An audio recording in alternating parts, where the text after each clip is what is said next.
Let me, first of all, thank the three of you again, because this is as important as anything.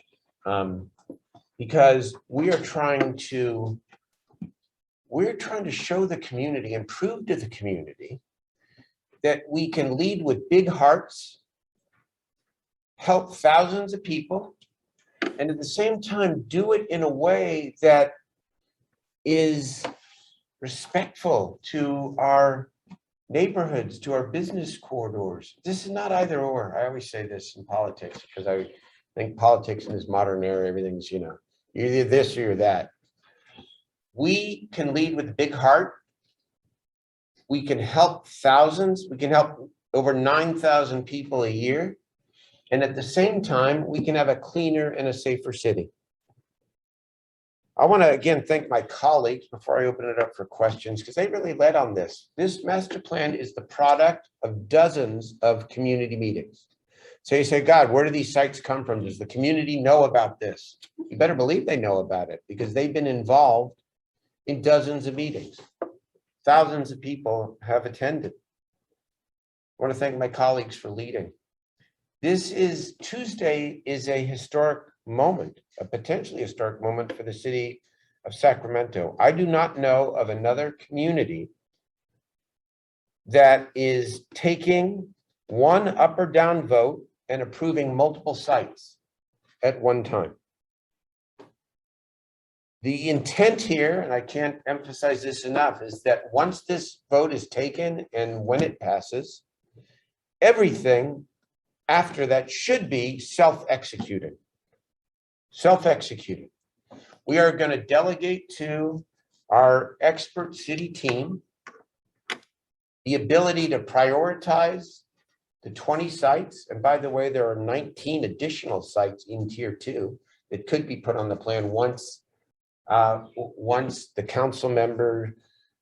respective council member perfects a lease agreement or a sale agreement with the property owners that they are talking to. Those are mostly private property sites. Once the plan is approved, the city manager and his team will be delegated the ability to take the $100 million or so to prioritize which sites we can get up quickest, to match the program provider, the architecture, the site, and the resources, and to go without having to come back to the city council. The community is so tired of process. Some process is important. Everything we did leading up to Tuesday's vote has been vital to gain the buy-in of the community, to gain the buy-in of my colleagues, to gain the buy-in of the city team, to engage the experts like you just heard from. But no more process. After Tuesday, let's go. We are putting together more than enough tools for our city to get at this, to help thousands, to attain a cleaner and safer city, and to show people that unending homelessness does not have to be hopelessness. That's not the way it has to be. Thank you. Let's open it up for questions. So the way that's going to work is we have a number of people online that have Yes, questions. okay. So we're going to rotate, like one person in person asks a question, and Andrew will introduce someone online to ask a question. We'll rotate. Mayor, what's your timeline on this pending Tuesday's approval? What's the timeline post Tuesday? So the funding plan, we have 2 years worth of funding. So we have. That's what HAP 3 provides. That's what the American Relief Plan provides. But my timeline is not 2 years. I want to see as many of these 20 publicly controlled sites up and running within a couple months. It has to be. And again, the devil is in the implementation. It really is. The devil is in the implementation. But I think we're slowly, maybe more than slowly, changing that devil from an angel, because the implementation needs to be This is a state of emergency. You know, I always talk about when there's a public safety crisis, cities are used to invoking the emergency operations center, where everyone from law enforcement, they get together and they've got a protocol and it's all hands on deck. That's what we need here. We need our own version of an emergency operations center when it comes to implementation. And I know, got a great city manager. We're talking a lot about this, and he will be part of the presentation next Tuesday and the Tuesday after, because it's about implementation. To that, Yeah. you spoke about a large campus as well. I talking did. with the county. What's the timeline on that? Well, so this one, again, some things are within your control, some things are out, but we are pretty close to being able to publicly identify a site. I will say that. Once we do that, you know, we've been privileged to have the leadership, for example, of Dr. David Lubarsky, who is the dean at UCD Medical Center. UC Davis has expressed a real interest in helping lead on a campus kind of facility. Our job has been to try to get a site, and we're getting closer. Hi, Mayor Steinberg. Sarah here. Just a quick question. Just looking at the siting map, I was wondering how were the locations of these priority sites determined? Since when you look at it, it looks like there's a bit of an unequal distribution, especially when you look at like District 1, which doesn't seem to have any sites, or District 5, I think, has like a very small number of priority sites. How did you guys determine? Well, first of all, remember there are two parts to this plan, and they're equally important. Number one are the new sites. Three parts. Number one are the new sites. Number two are the existing new sites. For example, in District 5, you've got the WX shelter that is going up. Hopefully it's going to open in September. So that's not a new site, but it's a project that we have been working on and funded, Jay Chenier, over the last, however long it's taken, 18 months, but now it's going to actually be up. So that counts too. So you can't just look at the 20 sites. You have to also look at the new projects, which is its own category. The motel conversions, where the report indicates, for example, that we can't name the sites, but we have prospective sites in District 1 and in District 3. And so is this a perfect, evenly distributed, fair share plan among all 8 districts in the city? No, it is not. But there's that old cliche, never let the perfect be the enemy of the good. I would amend that a little bit and say, never let the perfect be the enemy of the great. Because this is big and bold. And yes, it's not perfect in terms of its distribution throughout the city. But I think you have to look beyond just the 20 sites. You have to look at the tiers 2 sites, but more importantly, look at the new, at that second category of already approved new sites. And then the programmatic side, which includes the motel conversions and some of the other programs. Every district in this city will be represented in this plan. And I mean, just a quick follow-up, it does look like, you know, the city's wealthiest and whitest districts typically don't have as much planning or space for housing homelessness or homeless people as some of the neighborhoods that have higher communities of color typically are more underserved. Is this a concern for you? It's always a concern for me, absolutely. And the fair share, I hold very dear the fair share principle. And, you know, we have worked with every district council member, every part of the city, everybody participated. But I knew from the very beginning that if I insisted on some sort of a proportional plan exactly by district, that we would be arguing about and debating this for another 12 months. And the problem would then get worse. So I'm not going to make the perfect the enemy of the great. And it is of concern to me. We're going to continue to push. And by the way, this plan will evolve. Look at the tier 2 sites. There can be tier 3 sites. Part of where we started with these new sites, of course, is to assess where the vacant land is. where the vacant land is that is owned by the city, by the reclamation district, or by regional transit or Caltrans. And by the way, the Caltrans sites that are listed on this report, they're not prospective sites. We have worked this out with Caltrans. The state has been great. Thank you to Governor Newsom. Thank you to Caltrans Director Tokes Amashakin and his team, because those Caltrans sites have been locked down here. The RT sites, the RT board had a major meeting a week and a half or so ago. They still have to approve those sites, but the momentum is there, and there's a lot of push and support behind it. Thank you. And I'm sorry, just one more question to confirm. So it looks like District 1 does not have any sites right now, but you said that it will have some potential motel conversions. District 1 is committed to at least one motel conversion and to be a lead in the scattered site approach. Thank you. Thank you.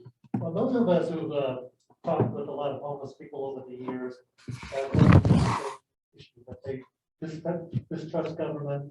They're not going to go to any kind of shelter, no matter how pretty it looks, because they don't like the authoritarian, what they perceive as authoritarian way that they're run. And so tell us how you're going to change that. How do you get those people into shelters, and how does the court rulings Sure. in a larger sense Well, give it to them in terms of the city forcing them to go to shelter? so I start from this perspective, and it's rooted in my life, my career-long work around mental health. Prop 63 generates $2.5 billion a year, and it's a voluntary mental health services initiative. That's what it is. And what we know is that when you have the right kind of outreach and you build trust with people who have lived through trauma and who are distrustful, that more people than not will in fact go in. So I do think there's always some truth to a myth, but I think it's an overstated issue that people won't come inside. People won't come inside because we don't meet them where they're at. That's one thing. Number two, I have put out another proposal, which is not part of next Tuesday because I have to take one big chunk before I can get to the next one, where I've called for a right to housing, a legal right to housing in Sacramento, and a legal obligation to take it if it is offered. And I intend to pursue that as soon as we're done with this. I do believe the public policy of this society and this city should be people live indoors. And it starts with the government. It starts with the government's obligation. And ultimately the individual has an obligation to come indoors if they are presented safe and dignified alternatives. And one of the things that's so important about what Bob, John, and Steve presented here is that most of the distrust that I hear of is people don't want to always live in congregate shelters. Some people do. But the beauty of the tiny home movement, which I think it should be a movement here, is that it also allows for autonomy for people. It allows for autonomy. And so, again, perfection, sure, no. Can we get thousands of people to say yes? Absolutely. All right, next up I have Tony from the Sac Observer. Hi, Tony. Hello, Mayor. How are you doing this morning? I'm doing good, sir. How are you? Great, great, great. You know, and you just touched on it. I was going in that direction. I do remember during your first campaign, you addressed the issue of having the unhoused living indoors. You know, as they say, you know, the longest journey start with the first step. Does this kind of accomplish your vision 4 or 5 years ago? You know, going into these things of making sure that everyone have favorable living arrangements with this plan? I believe that this is a unique and bold approach. As I said a moment ago, the implementation of this strategy is every bit as important, if not more important, than the plan itself. Because we have got to act as an entire city as if this is a true state of emergency. This is a tool. Nobody can say after next Tuesday that, well, we don't have sites. We don't have sites. It's going to take too long to approve the sites. Oh, we don't have the money. Oh, we don't know how to put the money together with the sites. Oh, we don't have the right kind of architecture to show how it can be done. We have all of it. And there will be challenges in implementation, but I want the mindset of this city to be that we are going to treat this like a state of emergency. And we are going to implement this. There is no reason why the 20 sites contained with the 20 new sites contained within this siting plan cannot be up and running in some form within months. And that certainly will be a test. And, you know, but I can only do, well, I'm not going to say, I'm responsible. So I'm not just going to say, well, I can only do it. I'm responsible ultimately for the success of all of this. I believe that we collectively are presenting a unique opportunity here. So let's get after it and let's make it better. And I do have a follow-up question, if you don't mind. You did say about good neighbors. Well, you do have a lot of, ground roots organization around town. The City of Refuge, Rolanda Wilkins, a nonprofit, the City of the Rose Center, et cetera, et cetera. How can they be a part of this grand master plan of creating these type of communities? Because as well as, the Sacramento chapter of the Poor People's Campaign that did a lot of work with these unhoused people. How can they be involved with these communities that you want to build? I'm sorry. We need the advocates here. I know sometimes we may have some disagreements, but I have the greatest respect for the people like Brother Carter and others who are out on the streets actually working with people. I do, and we need them. And I think this presents the advocates an opportunity to seek relief for the people they are serving like never before. Because it's always been, well, where are people going to go? What are the options? We're seeking to provide those options. That's what this is all about. I've always said, the question of enforcement and regulation always comes up. And I'm clear, right to housing, obligation to take it.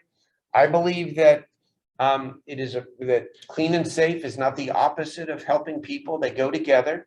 I believe that it is appropriate for the city to say, at some point, there are places where it is appropriate to live and there's places where it's not appropriate to live.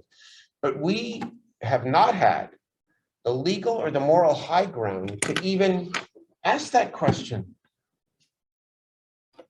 Because we have not, in an organized way, provided the citywide capacity.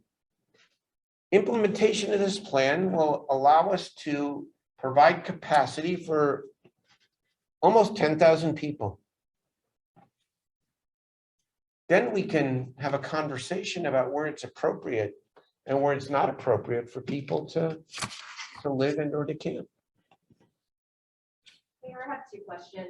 The first is, we see people living under our freeways, next to our freeways right now. How is the city, once approved, going to encourage our unhoused community to get into those sites?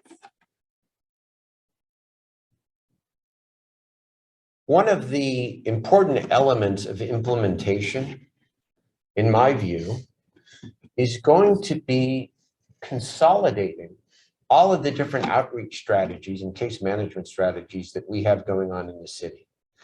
Bridget Dean is a remarkable new leader in this city who is building up this city Department of Community Response that is going to be responsible for the outreach. But here's what I know.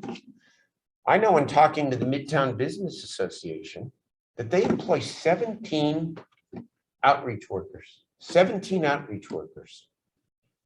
Well, those 17 outreach workers and the many dozens of other outreach workers that are working for various business associations or nonprofits need to be brought under one umbrella, trained, all trained, how to intervene and help people and navigate people into one of these sites. And we need to have hundreds of people that are trained, that are out there intervening to navigate people into these sites. That's an essential part of this. It cannot just be a city department. That's a mistake. We say, and I have greatest regard for Bridget, but I've been saying this all around City Hall. You can't get into this thing where, oh, okay, now Bridget's going to implement this. Bridget's the leader. But this is a matter of taking all the resources that we have, not just public resources, but some of the business resources we have. 17 outreach workers with the Midtown Business Association. They need to be trained and they need to be working. They need to be working with collaboratively with all the other teams in our city so that we are flooding the zone with trained people to do this intervention. It's all about implementation.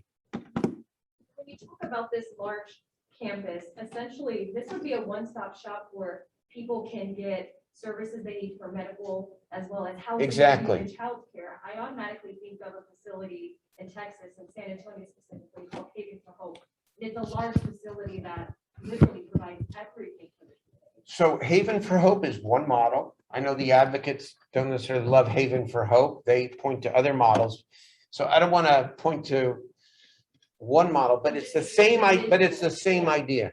Right. It's a campus where we can help the people who are the most chronically ill and provide them with what they need to help them have a better life. That's what all this is about. I mean, think about this. Why have we accepted this? Why have we tacitly accepted this in our society? That's why I called for a right to housing and an obligation to take it if offered. Because the public policy of this city, of this state, of this society is that, well, everything we do here is voluntary. This is a voluntary act. It's a bold act, but it's a voluntary act. I think the law should be different. I think people should live indoors. I think government should guarantee a right to housing. That's what I think. But until we get there, we're going to forge forward as if we had a right to housing and try to provide the beds, the roofs, and the spaces that good and great people like this, Steve Waters, need in order to bring to scale what they know works. One or two more? Chris Hooks from Cat Radio. Mike? Oh, Hi, Mike. Mayor. Hey, Mayor, Chris. thank you. So you mentioned working with advocates. One thing that advocates tell journalists often is that a lot of these sites don't have accessibility for homeless residents in Sacramento. Looking at the master siting plan, I don't see much in regards to transportation. Can you speak to specifics on transportation and how this would work in getting some homeless folks where they need to be or where they would want to be, I should say?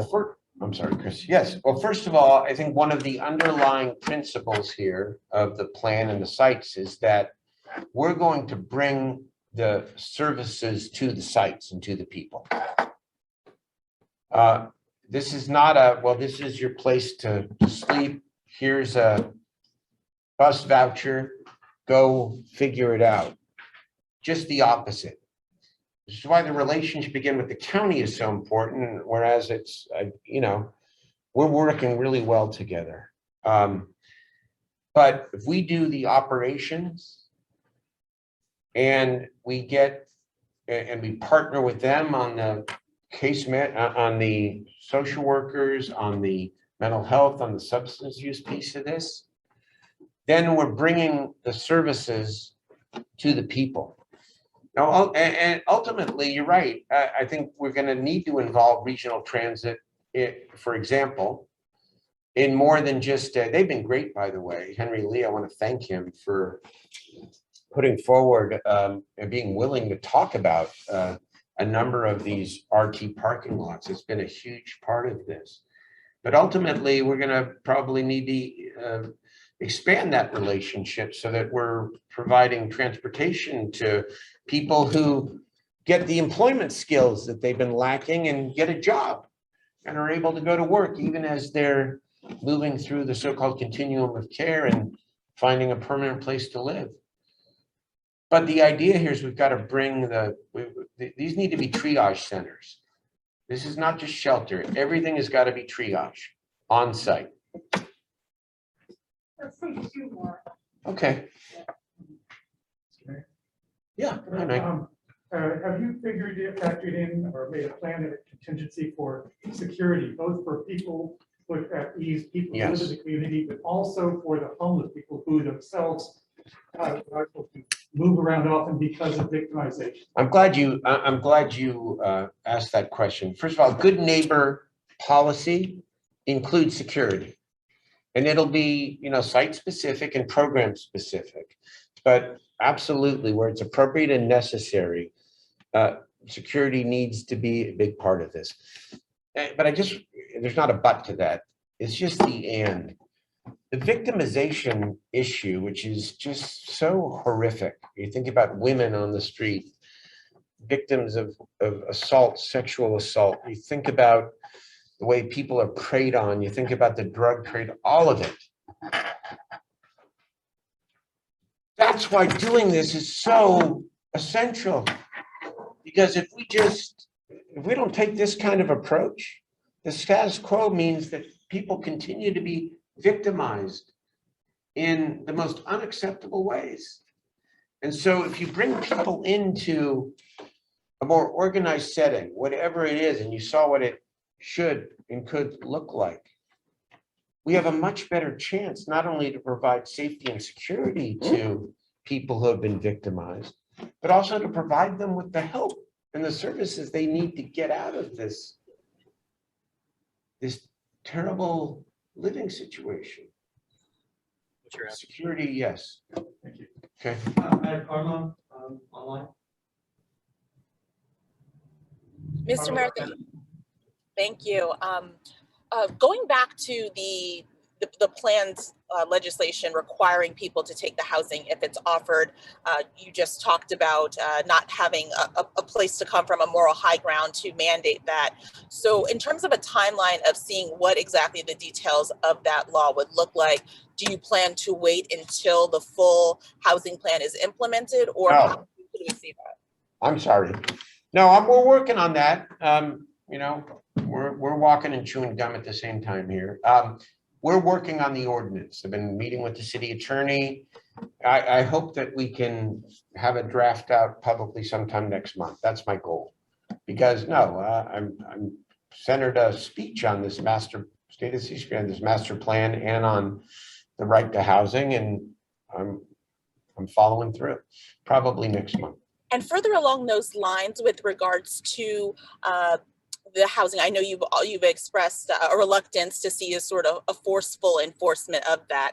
So given that you need people to take the housing and don't want any confrontational enforcement, it seems like the path of would be people would see an option that works for them and decide to take it. And talking with many unhoused people and many advocates for the unhoused, feedback I continue to hear is that people would be open to taking housing as long as they don't have to live with other people. The congregate settings, I heard a lot of reluctance to that. So I guess my question is, for the plan that you've set out, how much of this have unhoused people been able to lay eyes on, give feedback on, and how will they factor into this process of planning and saying, yeah, this is something we take, or no, we wouldn't take it? Well, first of all, I have met with the advocate leadership in this very room a week or so ago. We'll continue to do so. I think maybe this is a follow-up where we'll get a little bit more detail, but I can say confidently that the vast majority of sites and spaces and roofs represented in this plan are not congregate shelter. They would provide autonomy to people. Think about Project Home Key. We're talking about motel rooms. I mean, nothing's perfect, but that's autonomy. The tiny homes, even the mini sprung tents that the ULI and AI just presented to us, that represents autonomy. That isn't congregate shelter. Now, there is a place for congregate shelter. We're doing it at Meadowview, and it's working very well, by the way. And we're about to open the sprung shelter at WX in Alhambra. But that isn't this is not a congregate shelter plan. That's not what this is. The majority of it represents autonomy for people. So I think when people digest this, we implement it, we begin really working with the models that Bob and John and Steve brought forward here, that people are going to see and say, these are much better options for people. I don't say that the right to housing, the obligation to housing should be, all right, you take this spot in the congregate shelter and that's all. That's not what this is. Multiple options, safe and dignified options for people, autonomy for people. Thanks. Thanks, everybody. One more. Just one more real quick. Are you gonna create practically an unhoused apartment? Because it's gonna take a small army. It's going to take a small army. We have a new Department of Community Response, but to me, it's not about creating a new department. It is about all parts of the city. Again, this is not handing this off to one person and saying, go. All parts of the city have got to be on board as if this was, because it is, a real state of emergency. I want to talk beginning August 10th, but post August 10th, publicly about what it is going to take to implement this with the level of urgency that the people out on the streets deserve, that our business corridors and our neighborhoods, our entire city deserves. Thanks again for coming, everybody. Really appreciate it. Look forward to the debate next Tuesday.